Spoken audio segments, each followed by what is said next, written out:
lama ya. Terakhir kapan ya kita? Tahun 2020 ya. 2021.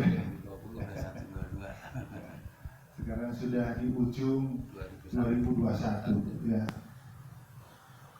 Bapak yang jemaah yang dirahmati Allah Subhanahu wa taala, saya coba malam hari ini untuk sama-sama merenungkan materi tentang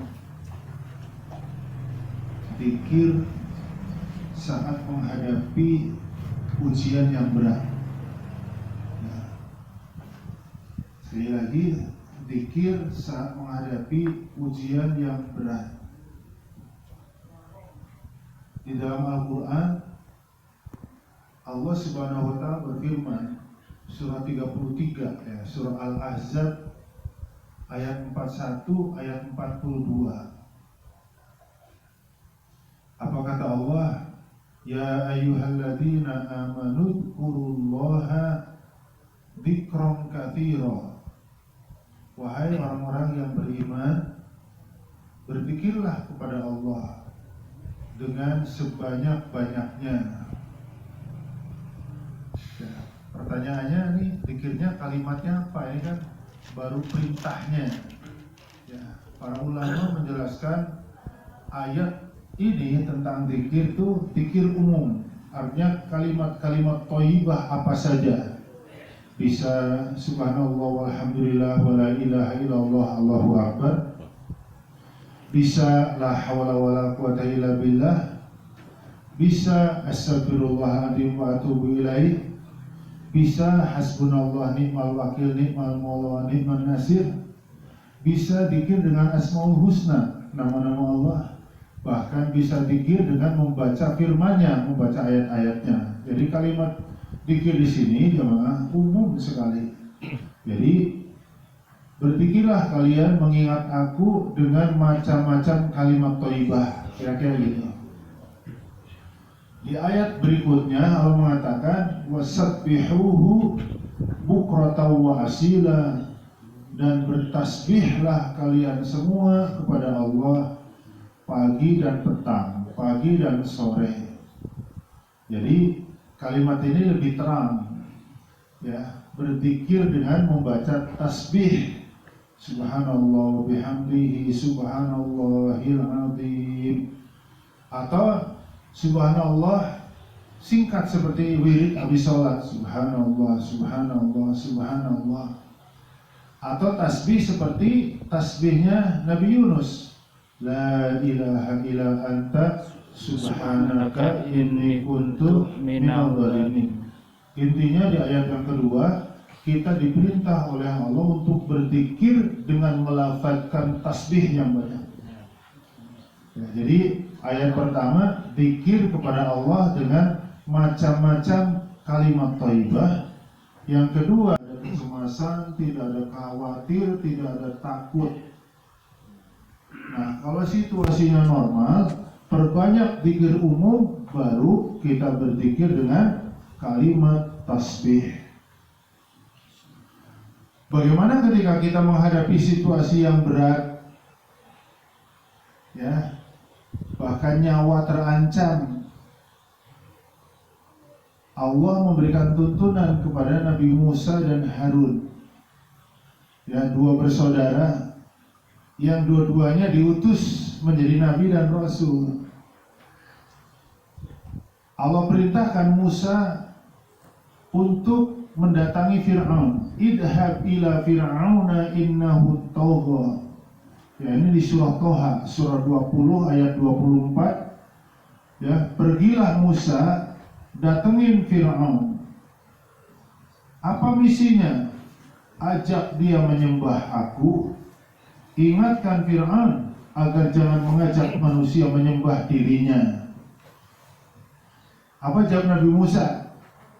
Takut ya Allah, takut. Ya. Jadi Nabi Musa ketika diperintah oleh Allah untuk mendakwahi Fir'aun itu takut. Ya, saya kira bisa dipahami ya. Mungkin kalau kita yang ditugaskan oleh Allah untuk mendakwahi Fir'aun juga takut. Kenapa coba? Karena Fir'aun seorang pemimpin yang kejam, sadis. Terlebih setelah mendengar bisikan para tukang sihirnya bahwa akan lahir seorang anak laki-laki yang kelak bakal meruntuhkan, menumbangkan kekuasaanmu. Wow, setelah mendengar kalimat ini dari tukang sihir langsung membuat kebijakan, membuat keputusan yang luar biasa. Ya, apa keputusan Fir'aun? Kebijakan Fir'aun, setiap bayi laki-laki yang lahir harus dibunuh. Ya. Tentu saja para suami yang istrinya sedang mengandung pada takut, bagaimana nanti kalau lahir bayi kita laki-laki. Termasuk ibunya Musa alaihi salam ketika sedang mengandung, sedang hamil Musa juga takut. Ya, kemudian Allah wahyukan kepada ibunya Musa, "Tsumma auhayna ila ummi Musa." Aku wahyukan kepada ibunya Musa. Apa wahyu Allah kepada ibunya Musa?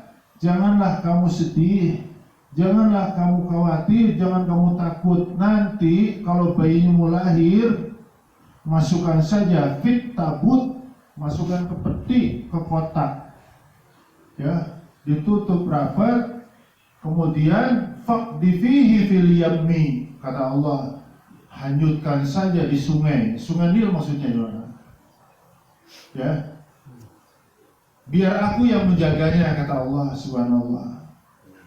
Akhirnya Nabi Musa bayi dimasukin kotak, peti, dihanyutin ke sungai Nil. Emang harus menjadi peran utama kalau dalam istilah film atau sinetron. Dilalah dengan izin Allah, kotak itu ditemukannya oleh punggawa Fir'aun yang sedang patroli di sungai Nil. Diambillah kotak itu, ya, dibawalah ke istana, dilaporkan kepada Raja Fir'aun. Begitu dilaporkan, kata Fir'aun, coba buka, isinya apa? Begitu dibuka, isinya bayi laki-laki. Apa kata Fir'aun? Habisin. Udah kebijakan begitu, bunuh. Masya Allah. Ternyata Fir'aun punya istri solehah, jemaah. Istrinya Fir'aun itu orang beriman pada Allah. Ayah, teriak dia, Bapak sudah begitu banyak membunuhi bayi-bayi tak berdosa. Mama minta untuk bayi laki-laki ini, biarkan dia hidup. Mama yakin kelak bayi ini akan menjadi anak baik, anak yang bermanfaat untuk kita, bahkan anak yang bermanfaat untuk bangsa dan negara. Kira-kira gitu bahasanya. Dilalah jemaah, atau dilalah ya, dengan izin Allah, Fir'aun luluh. Dan akhirnya Musa pun hidup dan tinggal serta dibesarkan di istana. Ya, karena dia kelak yang akan diutus oleh Allah menjadi satu-satunya manusia laki-laki yang bisa merobohkan, meruntuhkan kekuasaan Fir'aun. Ya, dia harus tahu seluk-beluk istana. Luar biasa ya, skenario Allah. Ya, sulit banget dibaca. Ya, hanya orang-orang yang beriman tentu yang tahu. Ya, supaya tahu nanti kalau Senin Fir'aun ngapain aja, kemana aja, Selasa ngapain aja, kemana aja, tahu. Dan begitu besar, benar-benar Musa disumpah, dilantik menjadi Nabi dan Rasul, dan tugas utamanya balik sana, datengin Fir'aun, ajak dia menyembah aku, ingatkan agar jangan mengajak manusia menyembah manusia. Ya, karena Fir'aun udah tahu, Musa udah tahu, maka Musa menjawab, takut ya Allah. Ya. Lalu apa yang Musa minta kepada Allah? Waj'alli waziran min ahli Harun akhi. Kalau saya boleh mengajukan permintaan, ya Allah, saya minta satu aja.